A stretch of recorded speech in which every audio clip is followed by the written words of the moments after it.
Bismillahirrahmanirrahim. Assalamualaikum warahmatullahi wabarakatuh. Teman-teman semuanya, jangan pernah punya pemikiran bahwa ormas yang kita ikuti akan menyelamatkan kita dari azab neraka. Dan jangan pernah punya pemikiran atau keyakinan bahwa ketika kita mengikuti ormas, maka kita pasti akan masuk surga. Tidak seperti itu teman-teman cara mainnya di dalam agama ini.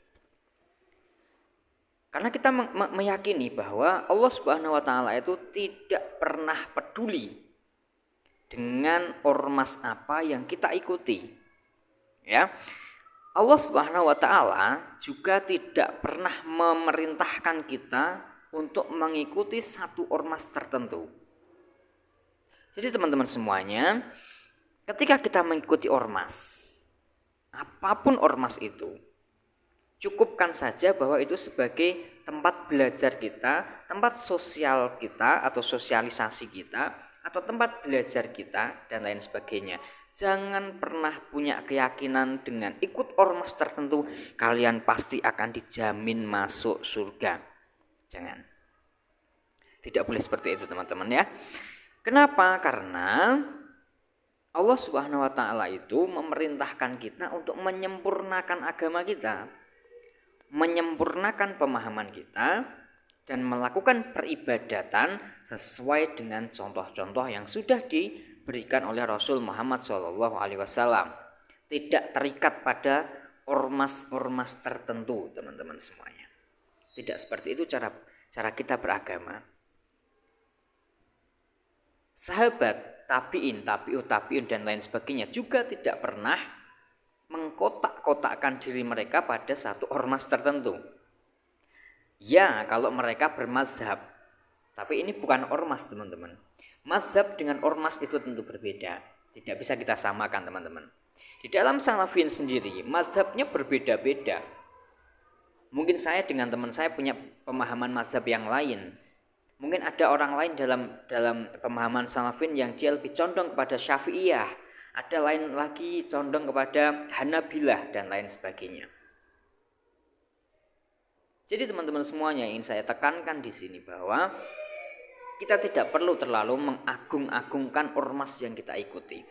Kita tidak perlu terlalu mendewakan bahkan menuhankan ormas yang kita ikuti. Seakan-akan ormas kita yang paling benar, seakan-akan ormas yang lain salah. Tidak.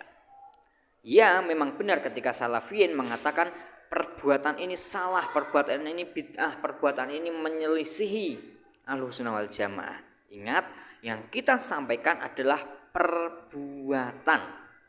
Jadi siapapun yang melakukan perbuatan yang dilarang atau tidak ada dasarnya dari Rasulullah dalam hal ibadah kepada Allah, itu salah.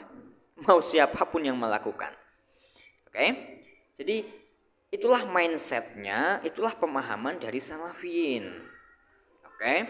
Sehingga ketika kita menyampaikan bahwa perbuatan A, B, C, D ini salah, kita tidak menjudgment orangnya, tapi perbuatannya. Ketika kalian atau kita melakukan perbuatan itu, oke, kita salah. Kan seperti itu. Jadi bukan berarti ketika kita mengatakan, mazhab ini ada yang keliru, mazhab ini ada yang salah, mazhab ini kemudian gebiah uyah kalau bahasa orang Jawa. Berarti semua salah. Ya enggak begitu cara beragama teman-teman. Bahkan saya sendiri, mungkin saya melakukan kesalahan-kesalahan dalam pemahaman mazhab dan lain sebagainya. Wajar, kita manusia. Tidak ada orang yang benar-benar suci, benar-benar benar pemahamannya setelah Rasulullah SAW wafat. Kita tidak boleh mengambil satu pemahaman letterlock kemudian kita tanamkan di sini dan kita anggap selain pemahaman itu salah. Itu enggak boleh juga ya. Siapapun pemahaman yang masuk kepada kita, siapapun yang berbicara agama, itu bisa benar bisa salah. Oke? Tergantung dari mana dia mengambil dasar dan dia menerjemahkannya dalam pemahamannya. Bagi yang bisa menerjemahkan itu, dia adalah mujadid. Imam Syafi'i misalkan, ya kan? Imam-imam mazhab misalkan, mereka punya kompetensi di situ. Sedangkan untuk orang-orang seperti kita ini, ya kita tidak punya kemampuan ke situ. Apa yang kita lakukan? Kita baca banyak referensi gitu kan, tanpa mendiskreditkan yang lainnya. dalam hal sholat, apakah sholat saya sudah benar dalam hal ini, dalam hal itu. Begitu teman-teman semuanya. Jadi ingat, jangan pernah berkeyakinan bahwa ormas yang kalian ikuti akan menyelamatkan kalian dari azab neraka, atau ormas yang kalian ikuti akan memasukkan kalian ke dalam surga. Terima kasih, sampai bertemu di video selanjutnya. Barakallahu fikum.